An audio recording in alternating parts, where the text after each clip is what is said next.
Жалпы бүгін біз математика курсын бастайтын боламыз, және математика курсы. Және де бірінші біз, яғни математикада біз алгебра және геометрия атты екі үлкен бөлікті қарастырамыз. Бүгін біз геометриядан бастаймыз. Осы геометрияның ішінде биссектриса атты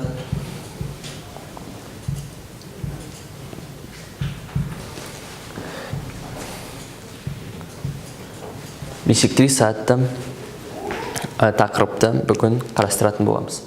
Жалпы оны ең әуелі дәлелдеп көрейік.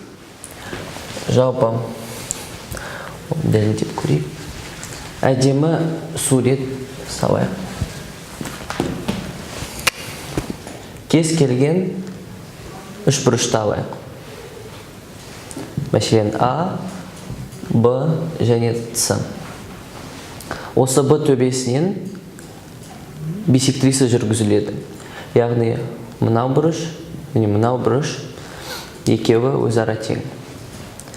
Оларды, яғни, альфа және альфа деп алайық. Бізге нені дәлелдеу керек? Бізге дәлелдеу керек нәрсе, яғни дәлелдеу керек ол АБ-ның мынау О нүктесі, яғни АБ-ның АО-ға БЦ-ның СО-ға қатынасын теңдігін дәлелдеуіміз керек.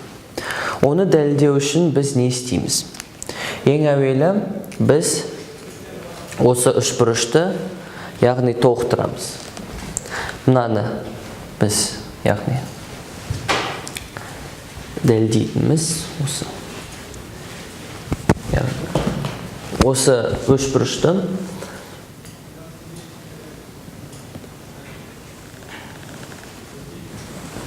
толықтырамыз. Жалпы. Және де биссектрисаны біз созамыз.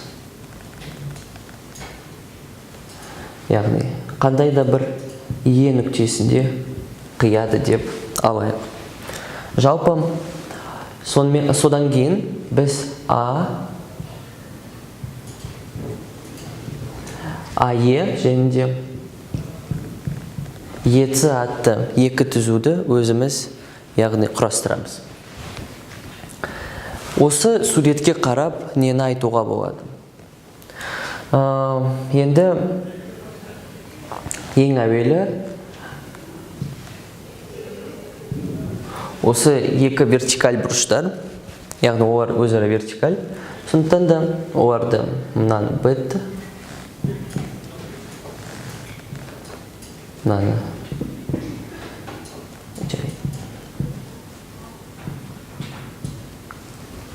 мынаны гамма деп алайық. Олар өзара тең болып табылады. Енді біз не істейміз? Ең әуелі осы суретпен кішкене жұмыс жасадық. Енді бірінші қадамымыз біздің, яғни осы суретке қарап, біз үшбұрыштар ұқсастығы жайлы сөз қозғаймыз. Жалпы осы суреттен не байқай аламыз? Мәселен, А, Б, Е бұрышы, яғни бұрыш А, Б, Е, және де бұрыш А, С, Е, және бұрыш А, С, Е, олар АЕ доғасына екеуі де жанасады. Яғни, екеуі де осы доғадан шығып жатқандықтан, олар ішкі бұрыштар деп аталады, яғни олар өзара тең болып табылады. Яғни, бұрыш А, Б, Е және де бұрыш А, С, Е өзара тең.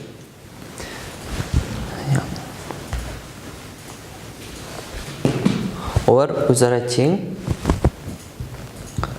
Сондықтан да біз мына бұрышты да біз альфа бұрышы деп жаза аламыз. Енді басқа қырынан қарайық. Енді мынау бұрыштарға қарайық. ЕБЦ бұрыш ЕБЦ және де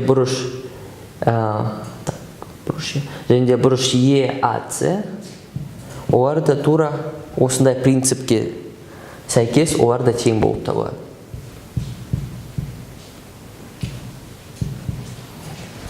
Яғни мынау альфа, сондықтан да мынау да альфа болып табылады. Яғни осыдан біз не көре аламыз? Яғни бұрыш ЕАЦ және де ЕЦА өзара тең.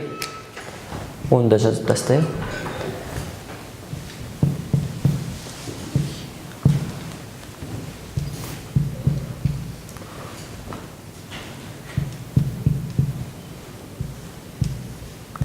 Олар өзара тең.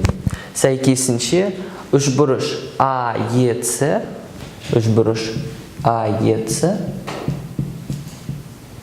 тең берілі үшбұрыш болып табылады.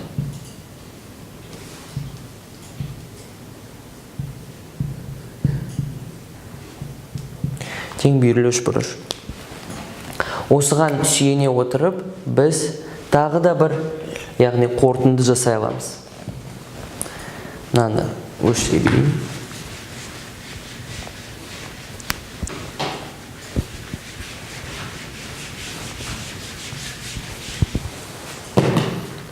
Осыдан біз айтып кеткендей үшбұрыш АЦЕ тең берілі.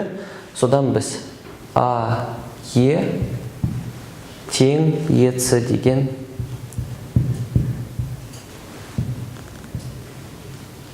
тұжырымға келеміз. Оны біз есте сақтаймыз. Енді үшбұрыштар ұқсастығына келейік. Екінші қадам. Үшбұрыштар ұқсастығы. Біз ең әуелі үшбұрыш АОБ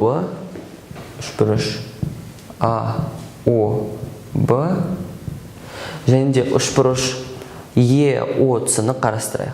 Олар өзара ұқсас болып келеді. Ұқсастықтың бірінші белгісі бойынша, яғни екі бұрыш бойынша олар өзара ұқсас болып табылады. ЕОЦ. Енді біз, яғни олар ұқсас болғандықтан, яғни осындай теңдік біз жаза аламыз. Яғни АБ-ның АО-ға қатынасы ол тең, яғни осы үшбұрышта сәйкес ЕЦ-ның, яғни ЕЦ ол АБ-ға сәйкес қабырға, және АО-ға сәйкес бұл жерде ЕО қабырғасы. Осыны қалдырайық.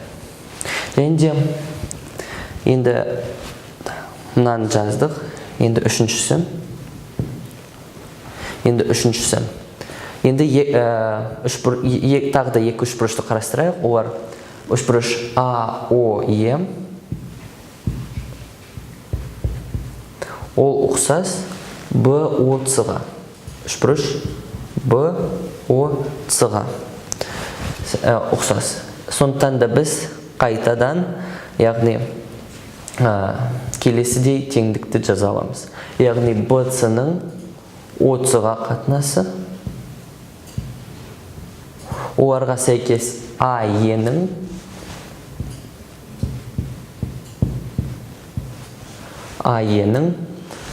БЦ-ның ОЦ-ға, АЕ-ның ЕО-ға қатынасы. Және де осы екі теңдікті жазып алғаннан кейін оларға, яғни қарасақ, екеуінде де біз ЕО атты аргумент деген, жаңа ЕО деген қабырғаларды көреміз. Және де ЕЦ және АЕ деген екі қабырғаны көреміз. Бірақ біз айтып кеткендей АЕ тең ЕЦ. Сондықтан да кез келгенінде біз ЕЦ-ні, мәселен ЕЦ-ні, мәселен АЕ-ні ешқандай сол еціні біз ае деп жаза аламыз. Осыдан, яғни осы теңдіктен біз еоны шығарып алсақ, шығарып дегенде өрнектесек, ео тең ао көбейтілген ае бөлінген аб деген, яғни солай біз өрнектейміз. Және осыны біз осы екінші теңдігімізге қоямыз.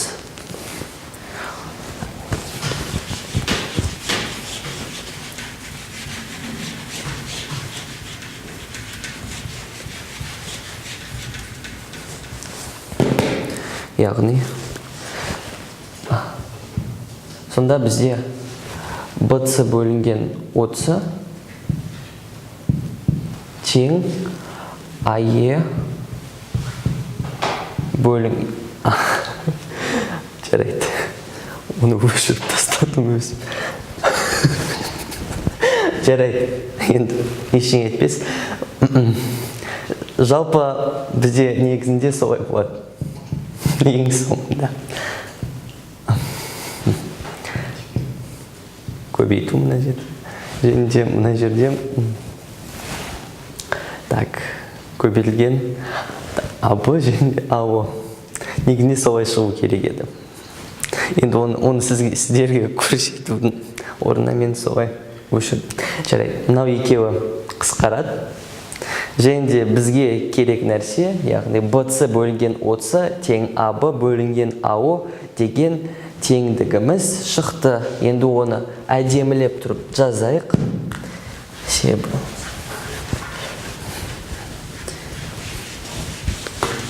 Әдемілеп тұрып жазайық. Бізге дәлелдеген керек нәрсеміз шықты. Яғни а б бөлінген ао тең болды бізде bc бөлінген 30. Ең күшті, яғни ең күшті де осы біз дәлелдеудің символы болып табылады. Болды, шықты. Назарларыңыз үшін рахмет.